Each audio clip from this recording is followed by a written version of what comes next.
Assalamualaikum warahmatullahi wabarakatuh. Selamat datang kembali di channel Radio Story. Masih bersama dengan saya Mas Alan. Untuk kali ini saya akan menceritakan sebuah cerita yang berjudul Kau rebut hartaku, kau bunuh keluargaku. Cerita ini adalah kisah nyata yang ditulis oleh akun Facebook bernama Kang Asep Hidayat.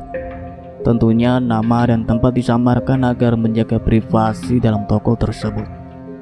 Bagi teman-teman yang ingin membaca langsung ceritanya, nanti silakan saja kunjungi linknya yang akan saya sertakan di kolom deskripsi.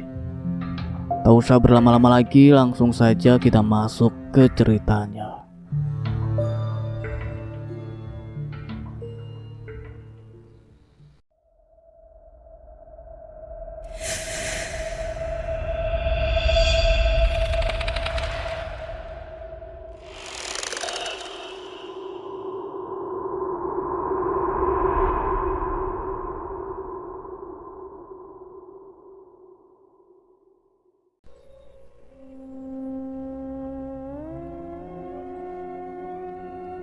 Hidup dalam kemiskinan tentunya bukanlah pilihan. Namun apa mau dikata jika memang itu semua sudah jadi kehendak Tuhan. Manusia hanya bisa berusaha. Hidup miskin sangat akrab dalam kehidupan keluargaku. Demikian pula dengan hinaan, cacian, dan makian bahkan selalu dipandang sebelah mata. Juga sudah menjadi hal yang biasa aku terima. Bukan berarti tak pernah hati ini merasa pedih dan sedih. Namun kembali, mungkin ini sudah menjadi bagian dari jalan hidupku. Aku tetap semangat. Ketika masih kecil aku dan saudara-saudaraku harus berjibaku dengan pekerjaan yang sebenarnya belum saatnya untuk melakukan pekerjaan berat. Namun semua kami lakukan dengan ikhlas. Beda dengan anak-anak lain yang benar-benar menikmati masa kanak-kanaknya. Singkat cerita, hari demi hari, bulan berganti bulan. Demikian pula dengan tahun kami lalui dengan penuh suka duka. Namun jika digaris besarkan tentulah lebih banyak dukanya. Tapi kami tetap bersyukur dengan apa yang telah Tuhan berikan. Seiring waktu berjalan, kami anak-anaknya mulai beranjak dewasa. Demikian pula dengan kehidupan kami pun berangsur membaik. Entahlah, perekonomian kami yang mulai membaik atau kami sudah terbiasa dengan kondisi seperti itu. Yang terpenting kami bisa hidup rukun dan damai dalam keluarga. Bapakku yang berlatar belakang pendidikan lumayan tinggi menurutku, yaitu lulusan pondok pesantren ternama di Jawa Timur dan melanjutkan studinya di Kairo, Mesir. Sedangkan Umi hanya tamatan SD. Namun bapak memilih untuk menggunakan ilmunya dengan mengajar di madrasah yang dibangun swadaya masyarakat setempat dan hanya untuk orang-orang yang ingin belajar ilmu agama namun tidak punya biaya. Selain itu, kegiatan bapak sesekali mengisi undangan ceramah di berbagai daerah Riau. Sedangkan Umi selain sebagai ibu rumah tangga terkadang bekerja di perkebunan perusahaan yang dekat dengan kampungku sebagai buruh harian lepas atau BHL untuk membantu kebutuhan keluarga. Demikian juga dengan aku ketika sedang libur sekolah. Tahun 1998 atau tahun 1999. Hal ganjil mulai muncul kembali. Pada hari Kamis malam Jumat, aku dan ayahku pulang dari madrasah dengan berjalan kaki. Karena memang selain kami belum bisa membeli kendaraan bermotor, jarak rumah dengan madrasah tidak jauh. Paling lama hanya memakan waktu 10 menit saja. Malam itu terasa sepi dan gelap karena bulan belum menampakkan diri. Ketika aku dan ayahku sudah dekat dengan rumah, tiba-tiba saja aku dikejutkan dengan sesuatu yang tengah berdiri tepat di depan rumah. Aku melihat seseorang dengan menggunakan pakaian berwarna putih panjang. Sosok itu bergerak seperti melayang ke arah sisi kanan halaman rumahku. Saat aku dan ayah semakin dekat dan hendak masuk ke pekarangan rumah. Setibanya kami di depan pintu, aku mengetuk pintu dan mengucapkan salam. Umi membukakan pintu. Lalu aku dan ayah masuk ke dalam rumah. Setelah di dalam rumah, dengan sedikit ragu aku bertanya ke ayah, apa yang aku lihat ketika di depan rumah tadi. Pak, yang tadi di depan rumah itu apa ya? Demikian aku bertanya karena penasaran. Yang mana, Yat? Ayahku malah balik bertanya. Yang tadi itu loh, Pak, yang putih berdiri di depan rumah kita. Aku yakin ayahku tahu dan melihatnya, namun ayah sengaja pura-pura tidak tahu supaya kami tidak ketakutan. Ah, gak ada apa-apa. Dayat salah lihat kali. Demikian jawaban bapak. Berusaha untuk menutupinya, baru saja bapak berbicara kepadaku tiba-tiba saja. Seketika bapak terdiam, mendengar suara ayam gaduh di kandangnya yang berada di belakang rumah. Lalu ayahku berkata, "Itu ayam kenapa, Yat? Jangan-jangan ada maling ayam." Tukan bapak saat itu. "Ayo Yat, ambil senter, kita periksa," sambung bapak dan mengajakku untuk memeriksanya, yang terlebih dahulu melangkah ke arah pintu belakang lewat dapur. Ceklek. Bapak membuka kunci pintu. Dengan perlahan bapak membukanya, lalu bapak mengintai ke arah luar, namun tiba-tiba saja, tanpa terduga, angin kencang dari arah luar melabrak pintu. Hingga bapak tersurut mundur beberapa langkah. Pintu itu terbuka lebar. Sontak aku terkejut menyaksikan hal itu. Belum hilang lagi rasa terkejutanku. Tiba-tiba saja seperti ada sesuatu berwarna hitam terbang dan menyerang bapak. Astagfirullah. Bapak terkejut dan beristighfar. Bapak berusaha menghindar. Allahu Akbar. Bapak dengan sigap ke kanan dan ke kiri layaknya orang yang tengah berkelahi. Tak memakan waktu lama, akhirnya bapak berhasil mencekram dengan kuat penyerangan itu. Lalu bapak membantingnya dengan keras ke lantai. Dengan nafas masih memburu, dengan sangat hati-hati bapak mendekati benda hitam itu. Yat, bawa ke sini senternya. Iya pak. Aku yang sedari tadi hanya diam terpaku karena ketakutan. Segera memberikan senternya ke bapak, kemudian bapak menyorotkan senter ke arah benda itu. Terlihat cahaya merah menyala pantulan dari matanya. Ternyata benda hitam itu seekor burung hantu besar berwarna hitam. Burung hantu itu tak bergerak, namun tatapan matanya begitu tajam menatap ke arah bapak. Terlihat dari dadanya seperti bernafas, tandanya burung hantu itu masih hidup. Tiba-tiba saja bapak berbicara yang ditujukan ke burung hantu itu. Hei, iblis, siapa yang menyuruhmu menyerangku? Demikian tanya bapak dengan menatap tajam balik burung hantu itu. Namun, tiba-tiba saja secepat kilat burung hantu itu bergerak, lalu kabur. Yang membuatku merinding karena ketika burung hantu itu kabur bersuara layaknya suara manusia tertawa ngakak. Bapak terus beristighfar, memandang ke arah kaburnya burung hantu itu. Kemudian bapak menutup pintu dan berbalik ke melangkah menuju ruang depan. Mendengar suara gaduh, Umi datang dari depan dengan raut wajah terlihat heran. Lalu Umi bertanya, "Ada apa, Pak? Kok ribut-ribut?" Tanya Umi dengan cemas. Bapaknya diam. Itu Mi, barusan ada burung hantu besar nyerang bapak," jawabku dengan singkat. "Terus mana burungnya?" Tanya Umi lagi. "Dah kabur Mi." "Ayo, cepat kunci pintunya." Terdengar bapak menyuruh agar segera menutup pintu dapur. Aku segera mengunci pintu dan tentunya tidak jadi mengecek ayamnya. Singkat cerita, setelah baru saja diserang burung hantu, anehnya bapak langsung duduk di ruang keluarga dan minum segelas air putih. Terlihat raut wajah bapak pucat dan terlihat masih tegang seperti tengah memikirkan sesuatu. "Ah, Pak, itu leher bapak kenapa?" Aku terkejut melihat leher bagian belakang bapak berdarah. Darahnya meleleh hingga mengenai kerah bajunya.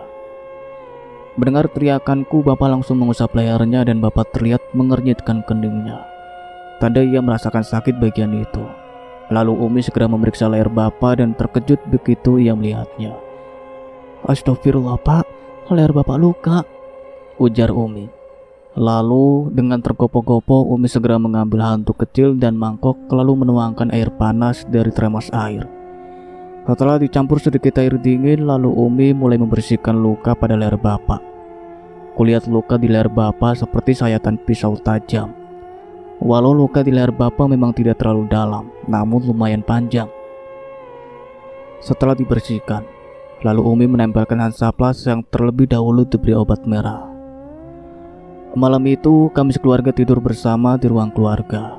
Namun baru saja hendak tidur, tiba-tiba saja Prah! Terdengar di luar rumah seperti angin berembus kencang, layaknya seperti angin badai.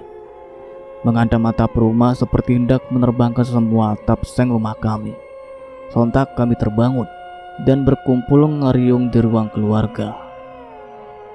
Tak cukup sampai di situ, di luar terdengar pula berbagai macam suara aneh.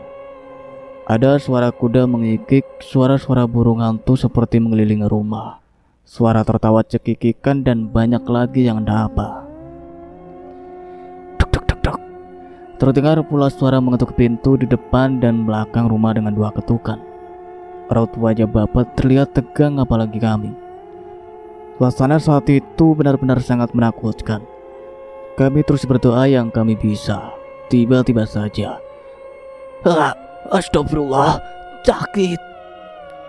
Tiba-tiba bapak terhuyung bersujud dan berteriak sembari membengkangi kepalanya. Bapak berteriak-teriak kesakitan. Tak sanggup rasanya aku melihatnya jika teringat saat itu. Aku melihat bapak yang menanggung rasa sakit yang entah apa penyebabnya. Kami semua hanya bisa menangis melihat bapak berteriak kesakitan, dan tak ada yang bisa kami lakukan. Dayat, Deden, cepat ajan ke segala penjuru angin, teriak Umi panik menyuruh kami anak lakinya untuk berajan. Yang lain terus baca ayat kursi, lanjutnya. Aku segera memakai sarung lalu berajan. Singkat cerita, perlahan angin kencang berhenti, suara ketukan, suara-suara aneh pun menghilang. Namun sesaat suasana akan tenang, terdengar suara tertawa laki-laki. Akhirnya kau kena juga, Acep. Suara itu begitu keras seakan memenuhi ruang rumahku. Lalu suara itu hilang. Hening menyisakan suara bapak yang masih mengerang kesakitan. Pak, sadar Pak, Bapak harus kuat. Ayo duduk Pak, berzikir Pak. Umi berusaha menyandarkan dan mendudukkan bapak. Lalu Umi memberi segelas air putih yang terlebih dahulu didekatkan ke bibirnya. Entahlah apa yang dibacanya. Mungkin Umi berusaha menolong bapak sebisanya. Akhirnya alhamdulillah, malam itu kami bisa melewati ketegangan yang tak terkira. Singkat cerita, hari demi hari terus berganti, demikian semestinya terus berlalu. Namun sejak kejadian malam yang menakutkan itu, bapak nyaris jarang sehat. Bapak selalu mengeluh sakit kepala, kadang dadanya terasa sesak. Karena sering sakit itulah akhirnya segala aktivitasnya banyak terganggu. Bapak jarang mengajar di madrasah. Kalaupun mengajar itu hanya sore sebelum maghrib. Bapak sudah tiba di rumah, bapak jarang pulang menerima undangan ceramah dengan alasan tidak sehat. Mei tahun 2000. Saat itu mungkin hari bahagiaku sekaligus hari aku bersedih. Kenapa seperti itu? Iya, hari itu aku lulus seleksi untuk menjadi anggota polisi. Aku kabarkan berita bahagiaku kepada bapak dan Umi. Mereka begitu senang mendengar keberhasilanku yang dengan susah payah aku raih. Namun aku bersedih karena aku harus meninggalkan bapak yang sedang sakit-sakitan dan juga Umi. Lalu siapa lagi yang bisa membantu kedua orang tuaku? Memang anak laki-laki bukan cuma aku sendiri, tapi saudara laki-lakiku tidak bisa diharapkan. Dia terlalu mengikuti selera dan jiwa mudanya saja. Aku benar-benar sedih dan bingung saat itu. Selepas sholat maghrib, aku duduk di teras. Ada rasa berat di dada ini. Kupandang bintang di langit yang bertebaran bersinar redup di kegelapan malam. Seakan ia tahu bagaimana hatiku saat itu. Tanpa terasa air mataku menetes. Ya, aku memang tengah bersedih karena dalam waktu dekat aku akan meninggalkan kedua orang tuaku untuk mengikuti pendidikan selama 6 bulan. Udahlah nak, jangan kamu pikirkan bapak sama Umi. Insya Allah kami akan baik-baik saja. Yang penting kamu harus semangat mengikuti pendidikannya. Jangan membuat kesalahan. Jalani dengan ikhlas supaya tidak menjadi beban untukmu ya.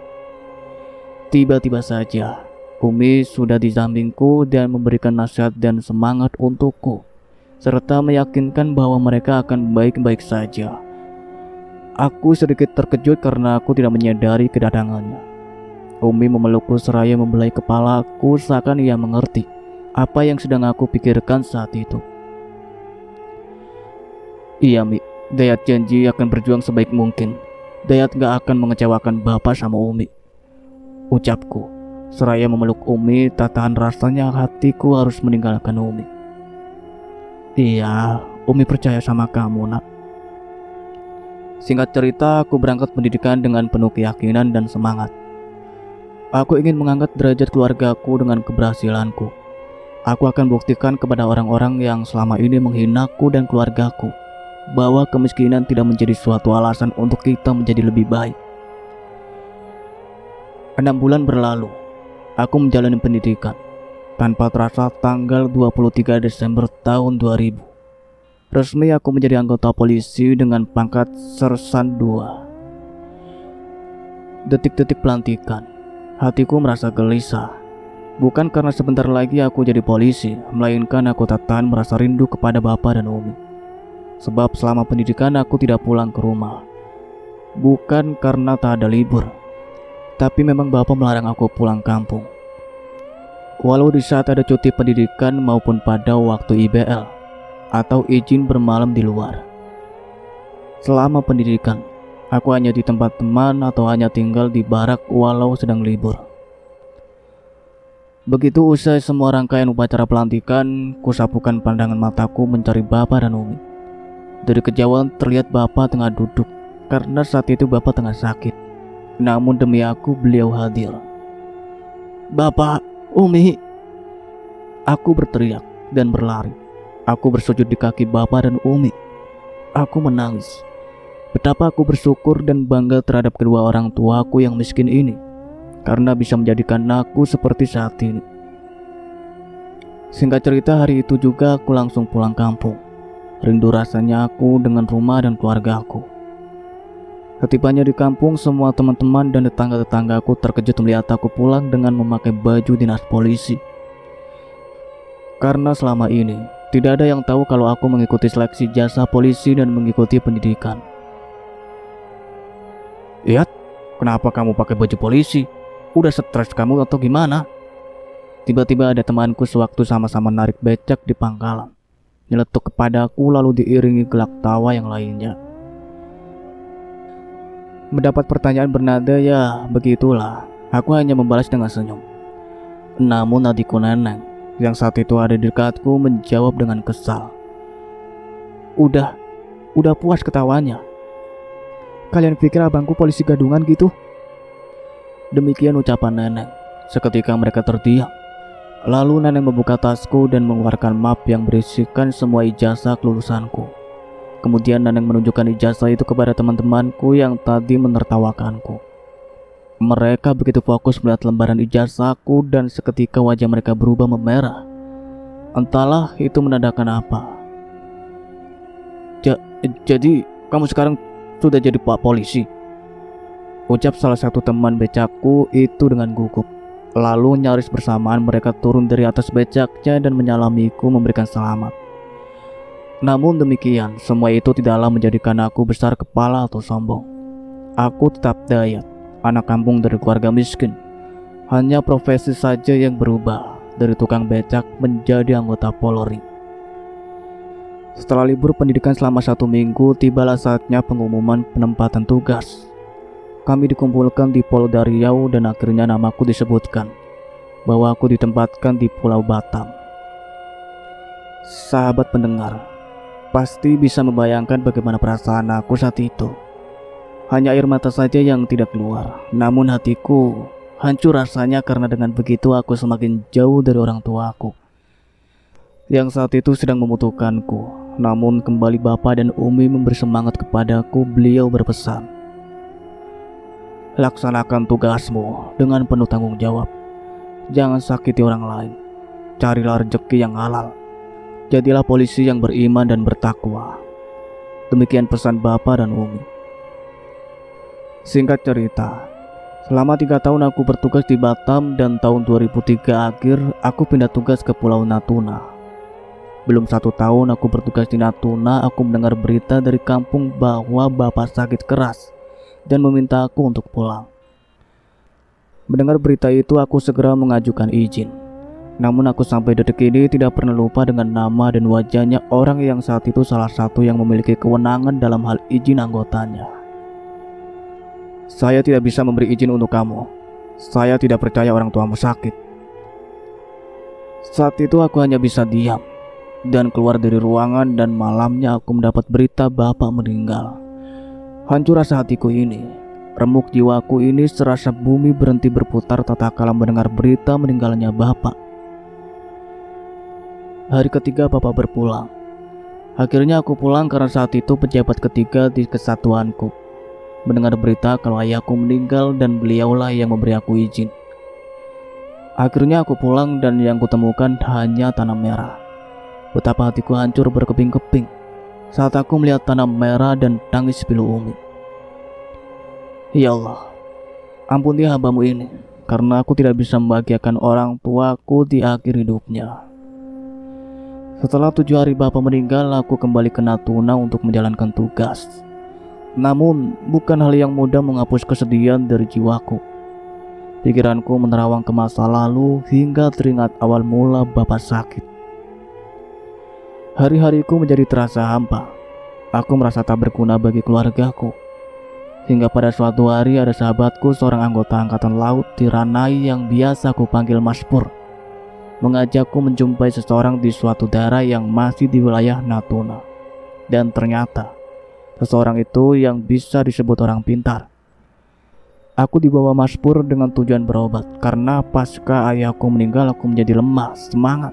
Dan ku dengar berita dari kampung jika Umi dan adik-adikku secara bersamaan sakit dengan penyakit yang sama, yaitu sakit perut.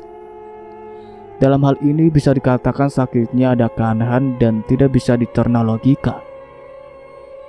Singkat cerita, aku bertemu dengan orang pintar itu di rumahnya yang sederhana. Orang pintar itu menatap tajam seakan hendak mengulitiku. Tentu saja dipandang demikian membuat aku risih bercampur ngeri. Lalu bapak itu beristighfar. Astagfirullah, berat betul masalah kamu ini. Kenapa baru datang ke sini? Dengan logat ciri khas daerah itu, beliau berkata kepada aku. Dengan tak menunggu aku menjawab, lalu beliau berkata lagi, seakan beliau tahu apa yang ada dalam hatiku. Apa yang terjadi dalam keluargamu, semua olah saudara ibumu yang ada di Jawa sana, yang namanya Kolil. Dan dia mau menghantam 4 orang lagi termasuk kamu. Beliau mengakhiri ucapannya yang membuat aku serasa disambar petir mendengar ucapannya. Sedikit flashback ke masa lalu. Di tahun 1980 di Cianjur, Jawa Barat. Kehidupan keluargaku bisa dikatakan mapan dari segi finansial. Hingga ada salah satu saudara laki-laki Umi, tepatnya abangnya Umi, meminjam uang kepada bapak sebesar 300 juta pada masa itu. Dengan janji tidak lama, namun hingga 2 tahun tidak ada tanda-tanda akan dibayar. Lalu bapak menagih hutang itu melalui Umi yang menanyakan pada yang bersangkutan. Mi, cobalah pergi ke rumahnya, tanyakan masalah uang kita itu. Kalau nggak bisa langsung lunas, ya seberapa dulu bisanya, karena bapak perlu untuk modal usaha. Demikian perintah bapak ke Umi. Lalu Umi segera pergi ke rumahnya, namun bukannya dibayar. Justru saudara Umi mengamuk dan menyerobot bapak yang saat itu sedang di rumah dengan membawa sebilah golok. Atas saran Umi, bapak mengalah dan kabur dari rumah entah kemana. Karena dia tidak bisa mendapati bapak di rumah membuat dia semakin murka. Dengan membabi buta dia merusak rumahku dan sumpah serapah. Dan yang paling ku ingat kata-katanya saat itu, yang hingga kini masih terngiang di benakku. Saat ini aku bersumpah akan kuhabisi hidupmu dan keturunanmu, walau dimanapun kalian berada. Itulah ucapannya. Dia berkata sambil mengacungkan golok yang pada saat itu aku berada di bawah tempat tidur bersembunyi. Singkat cerita, seminggu kemudian kira-kira pukul 2 dini hari, bapak pulang ke rumah dan menyuruh Umi berkemas. Dan paginya jam 6 kami sekeluarga pergi meninggalkan segalanya dan hijrah ke Riau, ikut transmigrasi. Beberapa tahun kemudian, tepatnya tahun 1986, TAY meninggal, dan 2011 TIS meninggal, dan tahun 2004 akhirnya bapak meninggal. Sebelum ketiga orang yang kusayangi meninggal, ada keganjilan dengan cerita dan tanda-tanda yang sama.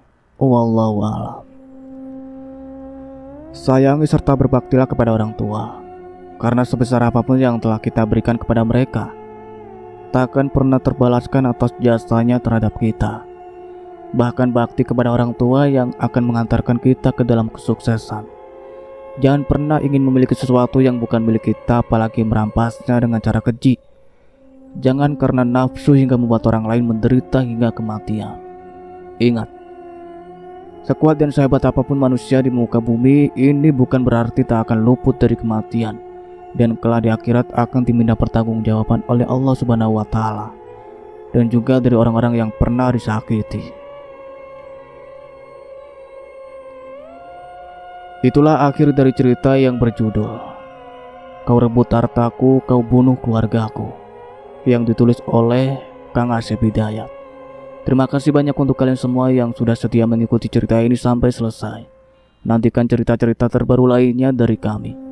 Sebelum Mas Alan pamit, jangan lupa untuk like, comment, subscribe channel ini, dan satu lagi bunyikan loncengnya. See you in the next video. Wassalamualaikum warahmatullahi wabarakatuh.